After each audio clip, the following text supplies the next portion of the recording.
یکم محرم کا دن ہو یا 10 محرم ہو، یعنی حضرت سیدنا عمر فاروق رضی اللہ تعالیٰ عنہ کا یوم شہادت ہو، یا حضرت سیدنا حسین ابن علی رضی اللہ تعالیٰ عنہ کا یوم شہادت ہو، یہ ہمارے لیے نشان راہ ہے، یہ ہمارے لیے مینارہ نور ہے کہ ہم نے اپنی زندگی کس جذبے کے تحت گزاری ہے۔ حضرت سیدنا حسین رضی اللہ تعالیٰ عنہ، آپ صلی اللہ علیہ وسلم نے ان کے بارے میں ارشاد فرمایا کہ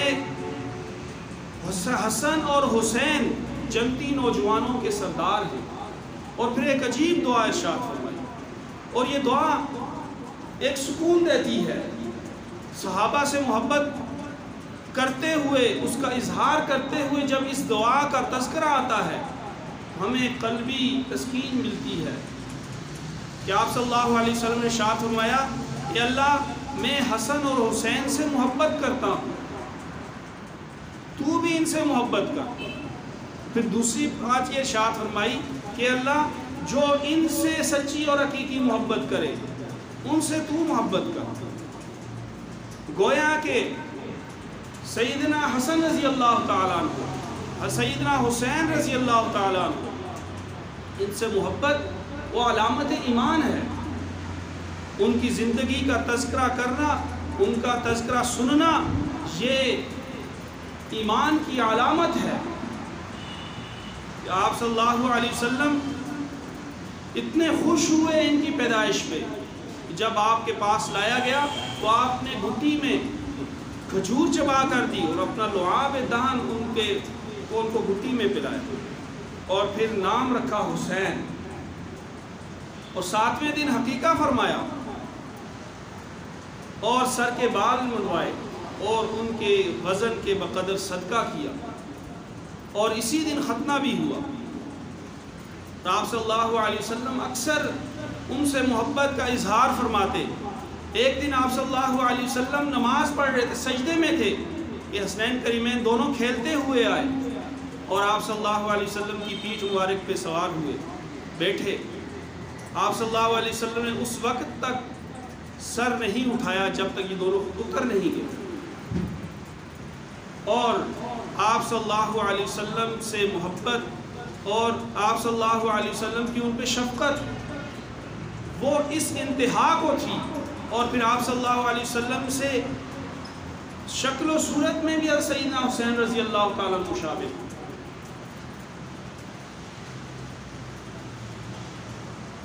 صحابہ اکرام کا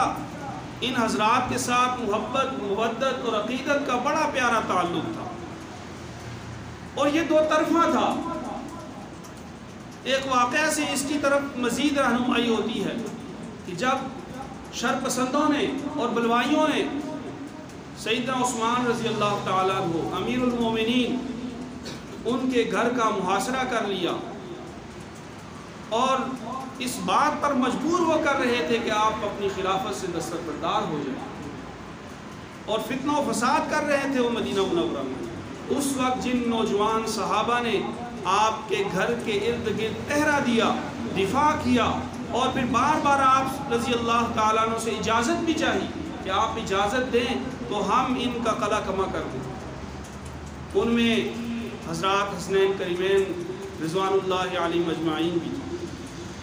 اور آخری دم تک رہے۔ لیکن سیدنا عثمان رضی اللہ تعالیٰ عنہ نے اجازت نہ ارشاد فرمائی، کہا کہ میرے خون کی وجہ سے مدینہ الرسول میں فتنہ و فساد ہو، مجھے یہ گوارا نہیں ہے کہ رسول اللہ صلی اللہ علیہ وسلم کے شہر میں میری وجہ سے خون بہے، اور اجازت نہیں دی۔ اور یہاں تک کہ وہ خواب دیکھا آپ نے کہ آپ صلی اللہ علیہ وسلم شیخین کے ساتھ سیدنا ابوبکر صدیق رضی اللہ تعالیٰ عنہ، سیدنا عمر فاروق رضی اللہ تعالیٰ عنہ ان کے ساتھ تشریف فرما ہے، اور عثمان رضی اللہ تعالیٰ عنہ کو محبت بھرے انداز میں ارشاد فرما رہے ہیں، عثمان جلدی آؤ، آپ کی افطاری کا انتظار ہے۔ اور پھر وہی ہوا کہ اسی دن آپ کی شہادت ہوئی، وہ قرآن پڑھتے ہوئے شہادت ہوئی۔ آپ انتہائی جری نوجوان تھے، خراسان کے جہاد میں سیدنا حسین رضی اللہ تعالیٰ عنہ شریک ہوئے، افریقہ کی طرف جب جہادی لشکر گیا اس وقت بھی سیدنا حسین رضی اللہ تعالیٰ عنہ شریک ہوئے. اور اسی طرح جب یزید کا معاملہ آیا اور حضرت عبداللہ ابن زبیر رضی اللہ تعالیٰ عنہ اور سیدنا حسین رضی اللہ تعالیٰ عنہ انہوں نے اس بات پہ اختلاف کیا کہ یزید کی بیعت نہیں کریں گے. اور پھر کوفہ کی طرف سے خطوط آنے شروع ہوئے اور تسلسل سے خطوط آنے شروع ہوئے. حقیقت احوال کے لیے حضرت مسلم بن عقیل رضی اللہ تعالیٰ عنہ کو بھیجا. جب انہوں نے وہاں احوال دیکھے اور کوفیوں نے جوک در جوک ان کے ہاتھ پہ بیعت کرنی شروع کی، لیکن چند ہی دنوں میں نعمان بن بشیر رضی اللہ تعالیٰ عنہ جو گورنر تھے وہ معزول ہوئے، نیا گورنر آیا. اس وقت حالات تبدیل ہوئے. حضرت مسلم بن عقیل رضی اللہ تعالیٰ عنہ شہید کر دیے گئے. اور جو کوفیوں کی جو منافقت تھی جس کا شکار حضرت علی رضی اللہ تعالیٰ عنہ خود ہو چکے تھے اور جس کا شکار بالواسطہ طور پر حضرت عثمان رضی اللہ تعالیٰ عنہ بھی ہوئے تھے، اسی منافقت کا شکار حضرت سیدنا حسین رضی اللہ تعالیٰ عنہ بھی ہوئے کہ آپ نے وہ خط پڑھے اور پھر حضرت مسلم بن عقیل رضی اللہ تعالیٰ عنہ کی تصدیق بھی دیکھ لی. اس کے بعد روانہ ہوئے، لیکن حالات تبدیل ہوتے گئے اور رستے میں وہی لوگ جنہوں نے خط لکھے تھے انہی لوگوں نے سپاہیوں کی صورت میں، یزید کے لشکر کی صورت میں، ابن زیاد کے لشکر کی صورت میں آپ کا رستہ روکا. اور کربلا کے میدان میں ظہر کی نماز میں آپ نے انہی لوگوں کو مخاطب کر کے کہا، اور حر بھی بیٹھا ہوا تھا جو ان کا کمانڈر تھا، کہا کہ عجیب لوگ ہیں آپ، پہلے خط لکھے اور پھر اس کے بعد یزید سے مل گئے اور اب میرا رستہ بھی روک لیا. اور حر نے جب اس کا انکار کیا کہ ایسی بات نہیں ہے تو آپ نے تصدیق کے طور پہ وہ تھیلے منگوائے جن میں خطوط بھرے ہوئے تھے، ہزاروں کی تعداد میں خطوط، اور 120 خطوط وہ تھے جن پر مہریں لگی ہوئی تھی، دستخط کیے ہوئے تھے ان سرداروں کے. جب یہ چیز دیکھی تو حر اس کا موقف تبدیل ہو گیا اور حضرت سیدنا حسین رضی اللہ تعالیٰ عنہ کے ساتھ مل گیا. اور اس نے ان سرداروں سے کہا کہ تم لوگوں نے منافقت کی ہے، بغاوت کی ہے. اور یہاں پہ جو واقعہ پیش آیا وہ ان کا روایتی انداز تھا. وہ انداز یہ تھا کہ ان سرداروں نے کہا کہ اگر یہ یزید کی طرف چلے جاتے ہیں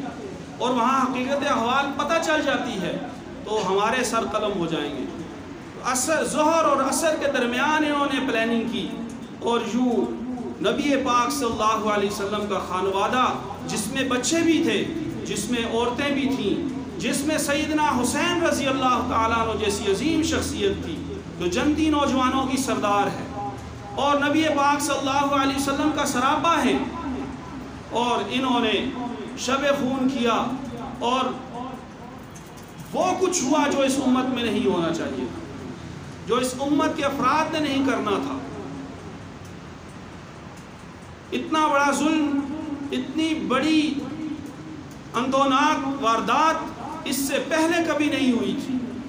کہ نبی پاک صلی اللہ علیہ وسلم کے خاندان کے لوگ، اس پیغمبر کے خاندان کے لوگ جس کا نام لینے والے یہ لوگ ہیں، انہیں ہی انہوں نے شہید کر دیا. لیکن حضرت سیدنا حسین رضی اللہ تعالیٰ عنہ جس موقف پر پہلے دن تھے اس موقف پر وقت شہادت بھی رہے. واقعہ کربلا ہمیں بہت سارے پہلوؤں کی طرف متوجہ کرتا ہے. واقعہ کربلا ہمیں اس طرف بھی متوجہ کرتا ہے کہ جب آپ حقیقت احوال جان لیں، جب آپ یہ سمجھیں کہ یہ بات حق ہے، پھر اس پر ڈٹ جائیں اور اللہ کے حکم کو پورا کریں. اور اللہ کے حکم کو پورا کرنے میں اگر جان بھی جاتی ہے تو وہ بقا ہے، وہ شہادت ہے، وہ ہمیشہ کے لیے تاریخ میں زندہ ہو جانا ہے.